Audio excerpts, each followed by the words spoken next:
할렐루야. 부활절 2부 예배에 오신 여러분을 주님의 이름으로 환영하고 축복합니다. 우리 성경책 가슴에 안고 한 목소리로 우리의 신앙을 고백합니다. 나는 예수님을 구주로 믿습니다. 나는 구원받았습니다. 나는 이 말씀을 믿습니다. 나는 행복합니다. 아멘, 아멘. 오늘 부활절에 죽음을 이기시고 부활하신 우리 주 예수 그리스도께서 주시는 그 평안과 기쁨과 능력이 오늘 부활절 예배에 참여하신 우리 사랑하는 믿음의 가족들에게 충만하게 임재하시기를 간절히 축원드립니다. 137년 전에 부활주일에 이 땅에 처음으로 복음의 씨앗이 뿌려졌습니다. 물론 그 이전에 우리 가톨릭을 중심으로 해서 이제 우리 스스로 이제 복음을 받아들인 그런 일이 있었지만은 본격적으로 이 땅에 복음이 들어온 것은 1885년 4월 5일 부활절에 인천 제물포 앞바다에 이제 언더우드 선교사님과 아펜젤러 선교사님이 이제 본격적으로 입국하면서 그때부터 이 땅에 복음이 선포되기 시작했습니다. 그들이 본국에 보낸 선교 편지에 이제 제물포 항구에 도착한 직후에 우리 선교사님들의 마음이 이렇게 표현되어 있습니다. 우리는 부활절 아침에 이곳에 도착했습니다. 주님, 오늘 사망의 빗장을 산산히 깨뜨리시고 부활하신 주님께서 이 나라 백성들이 얽매여 있는 모든 굴레를 끊으사 그들에게 하나님의 자녀가 누리는 빛과 자유를 허락해 주시옵소서. 아멘. 사랑하는 여러분, 137년 전 인천 제물포 앞바다에 그렇게 어둠이 가득한 이 땅에 참으로 소망 없고 절망적이던 이 땅에 우리 선교사님들이 오셔서 이 땅을 밟으면서 드린 그 간절한 기도가 응답되어서 오늘 저와 여러분이 이 자리에 있는 줄로 믿습니다. 부활절은 우리 기독교에 있어서 가장 중요하고 가장 의미가 있는 절기다. 그렇게 말씀드릴 수 있습니다. 성탄절도 있지 않느냐? 이렇게 말씀드릴 수 있을 것 같은데, 그런데 어쩌면 성탄절보다 더 중요한 것이 바로 부활절입니다. 우리 교회는 지난 사순절 기간 동안 40일 릴레이 금식 기도회를 진행했습니다. 그 가운데 코로나19 때문에 대면 예배를 드릴 수 없었던 시간들도 있었고 부득이 한 주간의 예배당의 문을 닫아 걸었던 그런 시간도 있었습니다. 그래서 그런지 저는 이번에 부활절을 맞는 이 마음이 정말 새롭고 의미 있게 느껴집니다. 하나님께서 이번 부활절을 통해서 우리 교회에 다시 한번 소망을 허락하여 주시고 은혜의 문을 활짝 열어주시고 축복의 문을 활짝 열어줄 줄로 믿습니다. 오늘 이 예배에 참여한 여러분들에게도 이런 소망과 은혜와 기쁨과 감사의 문이 활짝 열려지시기를 주의 이름으로 축원드립니다. 기독교 신앙에서 예수 그리스도의 부활은 단 일회적 사건이었지만은 그 부활의 의미는 결코 일회성 행사에 그칠 수 없습니다. 초대교회가 그 엄청난 시련과 고난을 딛고 부활의 터 위에서 굳게 세워진 것처럼 오늘 저와 여러분도 부활 신앙의 터 위에 믿음으로 든든히 서시기를 바랍니다. 종교개혁자 마틴 루터는 확신이 없는 믿음은 흔들리는 그릇과 같아서 원하는 것을 담기가 힘들 뿐 아니라 그릇 안의 것까지 쏟아버릴 위험이 있다 경고했습니다. 특별히 이 부활신앙은 우리 그리스도인들에게 있어서 믿음의 그릇, 믿음의 기둥이라고 말할 수 있습니다. 믿지 않는 사람들은 그저 정말 하나의 속임수같이 그렇게 여길 수도 있고 그저 흘러 지나가는 어떻게 사람이 죽었다가 다시 살아나 이렇게 읊조릴 수 있는 그런 허망된 이야기처럼 여겨질 수 있으나 우리 예수 그리스도를 믿는 사람들은 바로 이 부활이라고 하는 것을 우리 믿음의 삶의 기준으로 삼아야 된다라고 하는 것입니다. 여러분, 믿음이라고 하는 것은 무엇일까요? 과연 우리 눈앞에 있는 그대로 나타나는 현상을 그거를 믿는다라고 말할 수 있겠느냐라고 하는 겁니다. 여러분, 이것은 믿음의 대상이 아니라 과학입니다. 실험입니다. 그래서 실험에서 논증되어 나오는 것은 그건 믿음의 대상이 아니라 과학이요 실체라고 하는 거예요.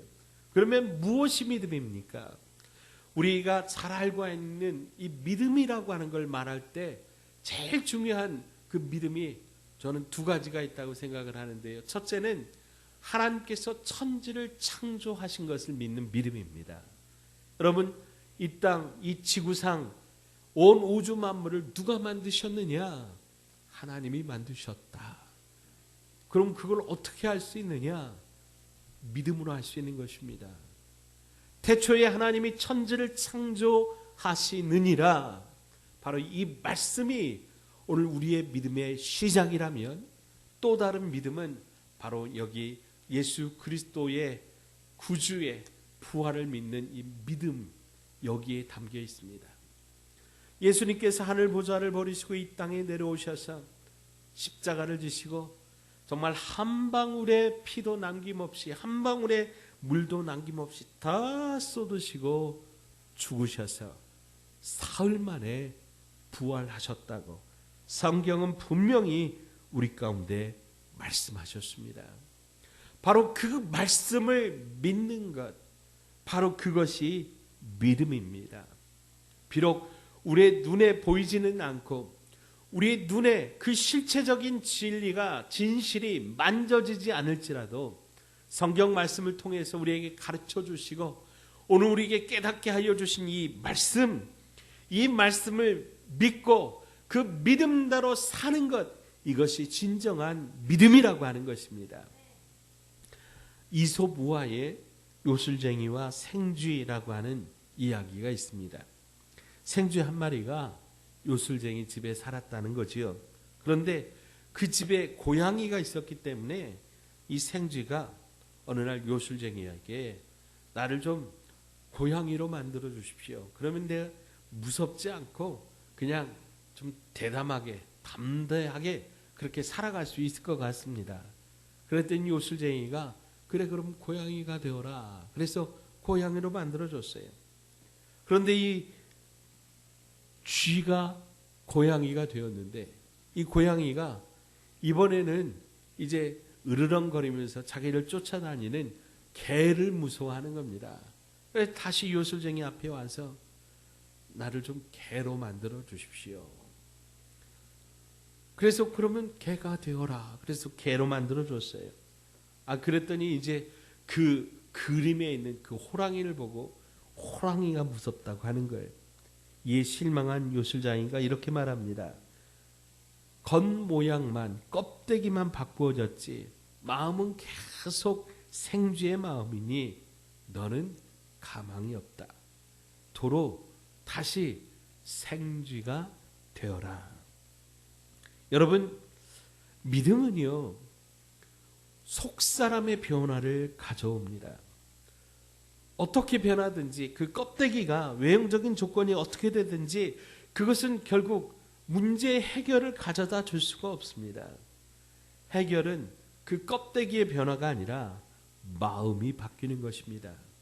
마음이 어떻게 바뀌어야 되느냐?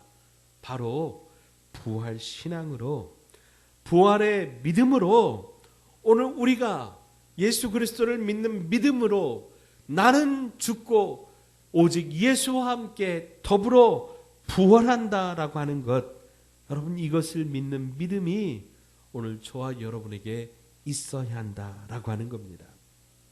부활절은 다른 종교에서는 결코 찾아볼 수 없는 아주 특별하고 신비한 그런 개념입니다.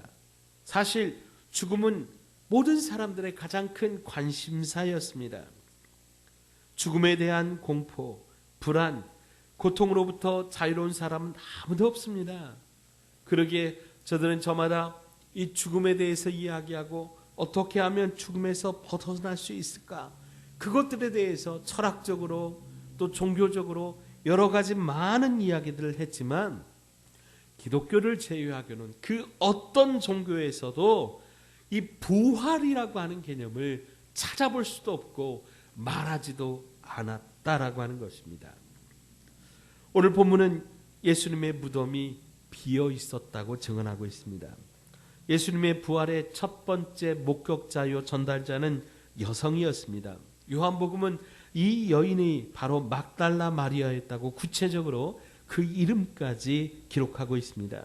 오늘 본문을 보면 안식 후 첫날 새벽, 즉 주일 아침에 막달라 마리아와 함께 여자들이 무덤에 찾아갔을 때 무덤은 이미 비어 있었다고 말하고 있습니다. 여자들은 그 빈 무덤 때문에 근심했습니다. 왜냐하면 무덤이 비었다는 것은 누군가 그 시신을 훼손할 수도 있고, 그래서 예수님을 2번 모독한 것 아닐까 하는 그런 두려운 마음 때문이었습니다. 마태복음 28장에 보면 대제사장과 장로들이 군병들을 돈으로 매수해서 제자들이 예수님의 시신을 도둑질하였다고 하는 거짓 소문을 퍼뜨리게 하였습니다. 빈 무덤은 이렇게 예수님에 대한 가짜 뉴스로 악용되기도 하였습니다.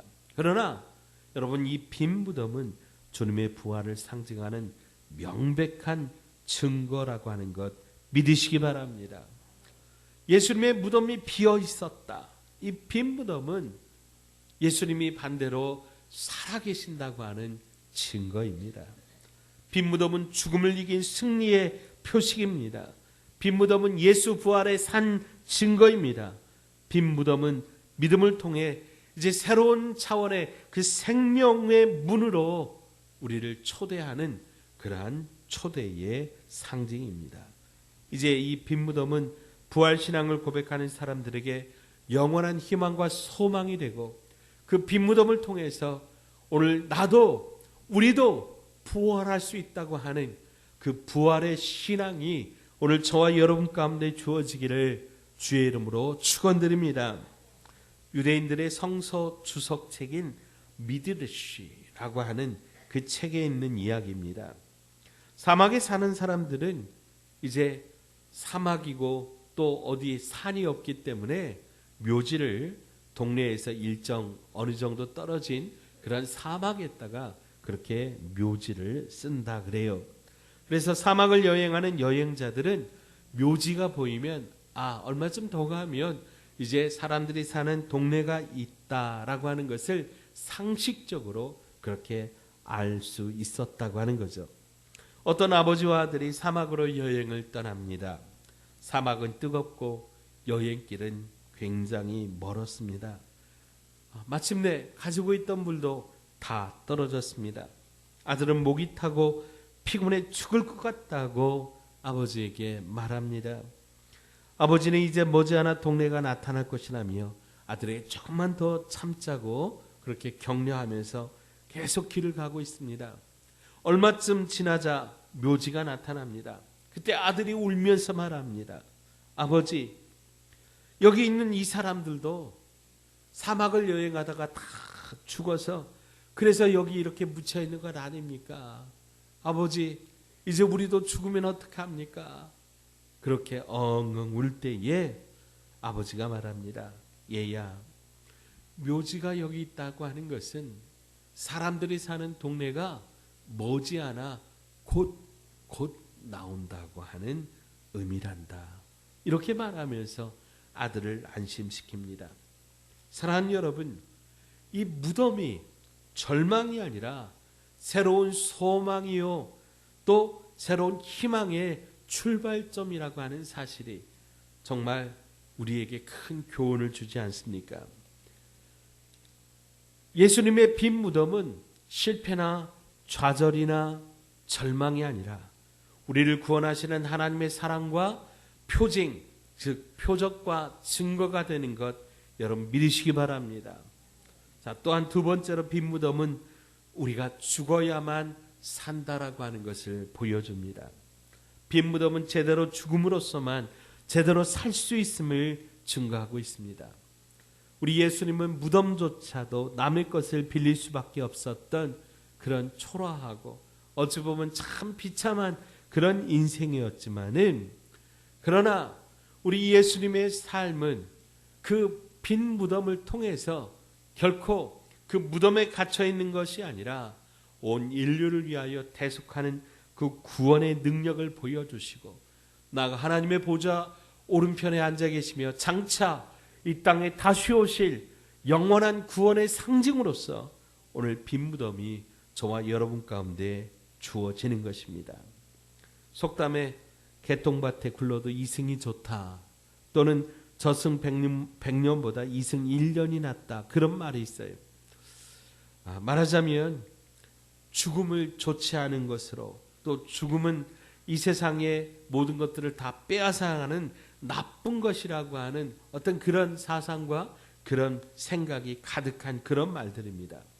그러나 기독교 신앙으로 이 죽음은 다르게 이해합니다. 프랑스의 소설가이자 대표적인 기독교 작가인 조르주 베르나노스는 이렇게 말합니다. 기독교인들도 죽음의 엄청난 고통을 피할 수는 없다. 그러나 안심하고 고통할 수 있다. 왜냐하면 우리 주 예수님께서 죽으셨다가 다시 부활하셨기 때문이다. 아멘. 사랑하는 여러분, 그렇습니다. 아무리 우리 그리스도인이라고 하여도 우리는 이 죽음을 피해갈 수 없습니다. 누구도 예외 없이 죽음을 맞이하게 됩니다. 그러나 부활하신 예수님이 계시기 때문에 우리 믿는 구석이 있는 거예요. 우리는 예수 그리스도의 그 빈 무덤을 바라보면서 예수님께서 나를 위하여 나 있을 곳을 예비하러 가신 줄 여러분 믿으시기 바랍니다.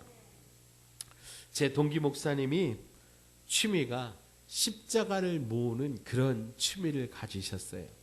그래서 세계 각처에서 하여튼 십자가라고 하는 십자가는 다 모아가지고 모으다 보니까 이게 이제 너무 많아져가지고 1년에 한 번씩 십자가 전시회를 여는데요. 제가 그 십자가 전시회 한번 가서 보면서 참 큰 은혜를 받았는데, 그 십자가 전시회에서 좀 특이한 십자가를 본 적이 있어요. 십자가가 있는데 가운데 이렇게 구멍이 있는 그런 십자가예요. 그래서 제가 친구를 향해서 물었어요. 아니 십자가에 왜 가운데 이렇게 구멍이 나 있느냐. 그랬더니 친구가 말하기를 십자가 가운데 구멍이 뚫려 있는 것은 이것은 예수님의 빈 무덤을 상징하는 것이다. 예수님의 무덤이 비어있다. 예수님의 시신이 비어있다.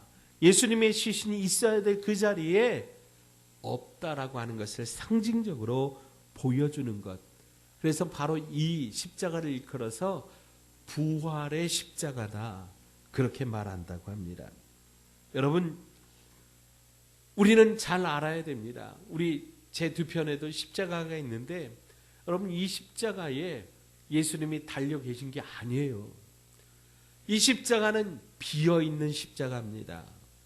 그러면 예수님은 어디 계십니까? 하나님 보좌 우편에 앉아 계신 줄로 믿으시기 바랍니다. 그래서 예수님의 무덤은 비어 있습니다. 이것이 바로 우리에게 부활의 신앙을 가져다 주는 것입니다. 부활 신앙이라고 하는 것은 한마디로 무엇입니까? 그것은 우리의 삶과 육체가 이 땅에서 끝나는 것이 아니라 부활하신 주님과 함께 우리는 영원히 산다라고 하는 것, 바로 그것이 부활신앙입니다. 희망은 깨어있는 자의 꿈이라고 하는 말이 있습니다. 그런 의미에서 부활신앙은 죽음 이후의 문제뿐만 아니라 오늘 저와 여러분 살아있는 자의 소망임을 또한 믿으시기 바랍니다. 우리는 사도신경을 고백하면서 장사한 지 사흘 만에 죽은 자 가운데서 다시 살아나심을 믿는다고 날마다 고백하고 있는데요.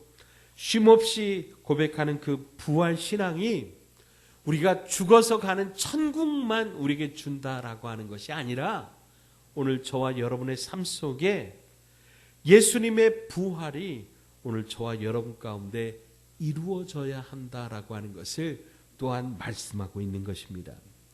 오늘 본문에서 예수님의 부활을 증거한 두 천사는 여자들을 향해서 어찌하여 산 자를 죽은 자 가운데서 찾느냐?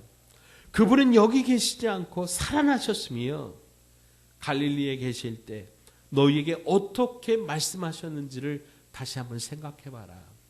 그분은 갈릴리로 가면 만날 수 있다고 그렇게 말씀하십니다. 부활하신 주님은 여자들을 향해서 또 제자들을 향해서 또 오늘 저와 여러분을 향해서 갈릴리에서 만나자고 약속하십니다. 이 갈릴리는 어떤 곳입니까? 갈릴리는 예수님께서 제자들을 부르신 곳입니다.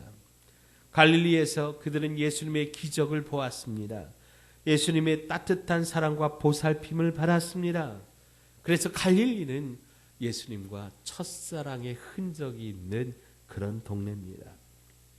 그 갈릴리에서 부활하신 예수님은 물고기 잡으러 갔던 베드로를 다시 만나 이렇게 말씀하십니다.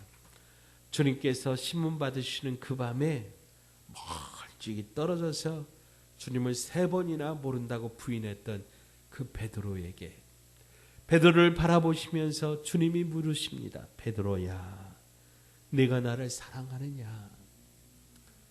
베드로가 굉장히 겸연쩍어하면서 어찌할 바 모르면서 주님이 아시지요? 제가 주님을 사랑하는 줄 주님이 아십니다. 그런데 그것으로 끝나지 않습니다. 주님이 또 한 번 물으십니다. 베드로야, 네가 나를 사랑하느냐? 그때 베드로가 주님 사랑합니다. 근데 그걸 끝나지 않아요. 또 한 번 물으세요.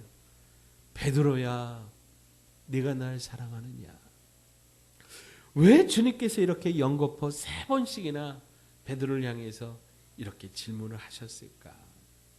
어떤 학자들은 베드로가 3번 부인했기 때문에 예수님이 3번 물어서 확인한 것이다, 그렇게 이야기를 하는데 저는 이렇게 생각합니다. 베드로의 그 겸연적인 마음, 베드로가 예수님을 부인하고 예수님을 배반하고 그 절망과 그 상처, 그 여인, 그 계집종 앞에서 예수님을 부인하고 저주까지 하면서 그 마음에 가졌던 그 상처가 사실 예수님께서 베드로야, 내가 나를 사랑하느냐 하시는 그 물음의 순간에 한꺼풀 그 상처가 치료되고 봄눈 녹듯 그 마음의 아픔들이 싹 녹아지면서 우리가 잘 아는 것처럼 주님이 내 양을 치라, 내 양을 먹이라 이렇게 부탁하실 때 베드로가 주님의 말씀을 따라서 예 주님, 이제는 내가 내 뜻대로 사는 것이 아니라 하나님의 뜻에 따라 살겠습니다, 하나님의 뜻에 따라서 죽겠습니다 하는 그런 위대한 그런 믿음의 동기가 되었다라고 하는 것입니다. 우리가 부활신앙을 갖는다는 것은 마찬가지로 우리들의 삶의 현장인 갈릴리, 즉 우리 가정에서, 우리 교회에서, 우리 직장에서 주님이 물으시죠. 내가 나를 사랑하느냐? 사랑하는 아들아, 사랑하는 딸아, 내가 나를 사랑하느냐? 그렇게 물으시는 그 주님의 물으심 앞에 우리가 정직하고 진실하게 대답하는 것입니다. 사랑하는 아들아, 내가 이것들보다 더 나를 사랑하느냐? 예 주님, 예 주님 사랑합니다. 예 주님, 부족하고 부끄럽고 참 믿음이 없지만 그래도 주님 사랑합니다. 다시 한번 그렇게 대답하고 주님께서 맡겨주시는 그 사명을 다시 한번 붙잡고 우리 믿음으로 순종하는 것, 바로 그것이 부활신앙이다라고 하는 겁니다. 사랑하는 여러분, 우리 그리스도인들은 그래서 예수님과 함께 날마다 십자가에서 죽고 예수님과 함께 십자가에서 부활하는 것입니다. 그래서 그 부활을 나의 부활로 만들어 가는 것입니다. 그 변화는 윤리적인 변화를 넘어서 그리스도와 연합하여 살게 되는 영적인 결합이며, 이 부활의 신앙으로 말미암아 우리는 옛사람은 죽고 그리스도와 함께 새 사람으로 살게 되는 것입니다. 사랑하는 여러분, 예수 그리스도의 구원 사건이 이 빈 무덤에서 일어났다면 오늘 저와 여러분의 삶의 현장에서도 분명히 이런 놀라운 역사가 일어나게 될 것입니다. 우리가 주님과 함께 동행한다면 그 빈 무덤에서 있었던 그 놀라운 기적과 역사가 오늘 저와 여러분 가운데 있을 것입니다. 그래서 주님과 함께 동행할 때 우리에게 참된 행복과 참된 기쁨과 참된 영적인 능력을 우리가 소유하게 될 것입니다. 그리고 부활의 증인으로 부름받은 하나님의 자녀들로서 어떤 고난이나 어떤 어려움이나 어떤 절망이나 우리가 두려워하지 않고 담대하게 날마다 이기며 승리할 수 있게 될 것입니다. 그것이 무엇입니까?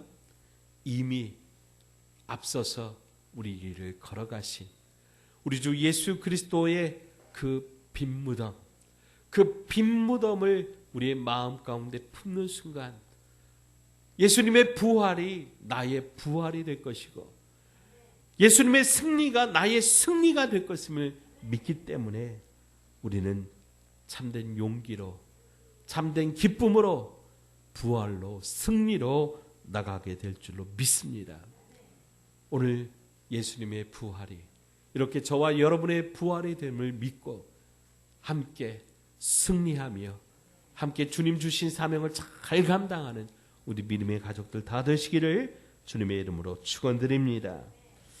하나님 아버지, 예수님의 무덤이 비어있고 천사를 통해서 주님께서 다시 살아나사 갈릴리로 가셨다고 하시는 말씀을 들려주시니 감사합니다. 우리들의 삶의 현장에서 우리도 예수님을 만나고 예수님을 모시고 살게 하여 주시옵소서. 그래서 나는 죽고 오직 예수와 다시 한번 일어나 부활의 증인되어 그 사명 감당케 하여 주시옵소서. 예수님의 이름으로 간절히 기도하옵나이다.